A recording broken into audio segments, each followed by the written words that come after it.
I've seen kids making straight F's in school who got into stock market investing and they loved it so much. Where some of them, Constance Carter's son, he had almost $100,000 by the time he finished high school, and he just had an interest in it, and he jumped in. He took some money. She gave him the 3 or 4 thousand. He turned it into 80,000 or 60,000 or something crazy like that. And then next thing you know, this kid has a ton of money. And when I met him, the conversation was different.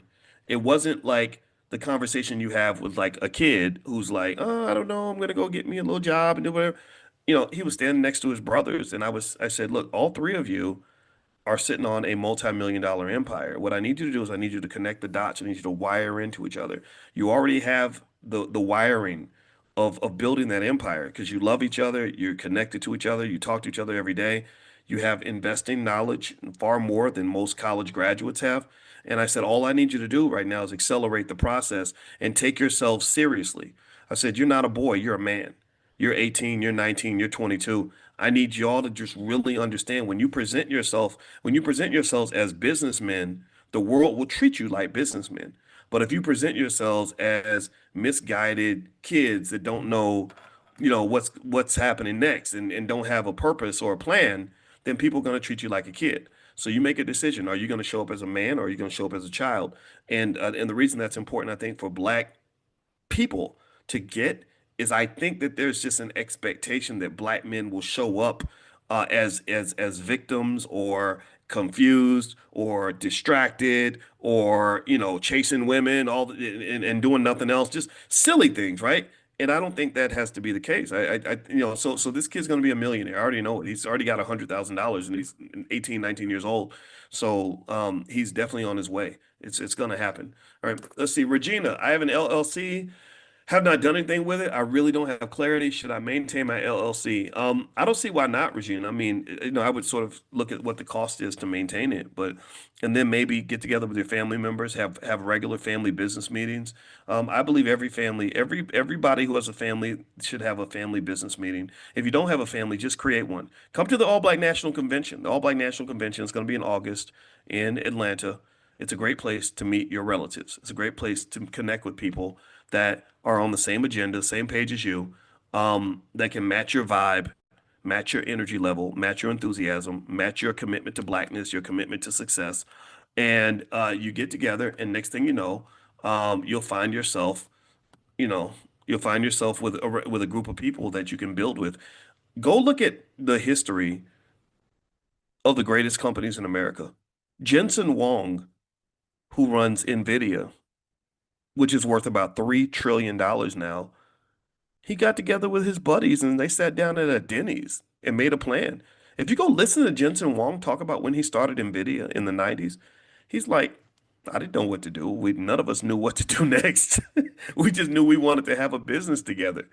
So they just jumped into this journey together, and next thing you know, 30 years later, they got this $3 trillion company.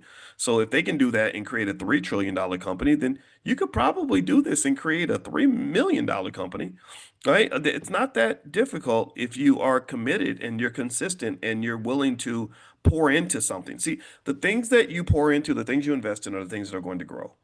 Plants that don't get watered and don't get fed, they eventually die. Plants that get watered and fed consistently, they grow. You don't know what it's going to look like. Nothing's guaranteed, but you've maximized your probability of growth because you committed to pouring into this thing. So the same way you marry a person, you have to marry your dream. The same way you marry, your wife or your husband, maybe you marry the group, you marry the collective, you marry something that you marry the business that you and this other person are going to start. And you just sort of have this flow where you're like, yeah, both of us have agreed, all of us have agreed that this entity is going to be our primary focal point. So every day or every week, we're all pouring into the same bucket, and that bucket can't help but to get bigger. But you got to find the right people to pour into the bucket because you don't want people pouring poison into the bucket because that can be an issue. Dylan, Dr. Boyce, what's your email address? Don't email me, Dylan, because my email. I don't even check. I check email once every 2 weeks because I get 1,000 emails a day, and it's very stressful. So so if you want to email the team, email support at theblackbusinessschool.com. Support at theblackbusinessschool.com. Rodney, just so you know, my kids are 16 and 13 are the flashcards for kids that age. Yeah. It says, I didn't know. Does it say kids up to 14? You said it seems like it's kids. I don't think it says kids up to 14, but literally with the flashcards, what's happened is we have 70-year-olds that have benefited from the flashcards. You see, here's the thing. I think that like one of the things that I have a challenge with is that I'm not real. I'm good at explaining things in simple ways, but I believe you should understand things at the highest level, even if you're a kid. So any kid who understands what's in those flashcards will have a financial literacy level that exceeds the average college educated adult. There are concepts in those cards and in the curriculum, in our Black Millionaires of Tomorrow curriculum, that MBA students don't know from Yale. I mean, this is not. I don't think there's any reason for us to assume that somehow, being black means we have to have a disabled curriculum or something, or like no. I said high expectations, right? So basically, if your kids are 13 and 14, um, no, there's definitely going to be stuff in there that they don't know yet. And I would encourage you to make sure that they know those things. And that's going to make a massive difference for them. I just can't tell you how much of a difference it'll make long term. Um, and by the way, the Black Wealth Mastery store where you can get all this stuff is drboycebooks.com. So feel free to go to drboycebooks.com. Tasman, can you do a video training on budgeting monthly expenses, or have you already done this? Um, you know what? That's interesting. We are working on some stuff on budgeting. I'll let you know when it's ready. We do have some stuff in place somewhere, but we're actually revamping some stuff, and I know that Ketchy, who's on our team, has just put together a course for the Ten Commandments of Black Economic Power. It's a digital course.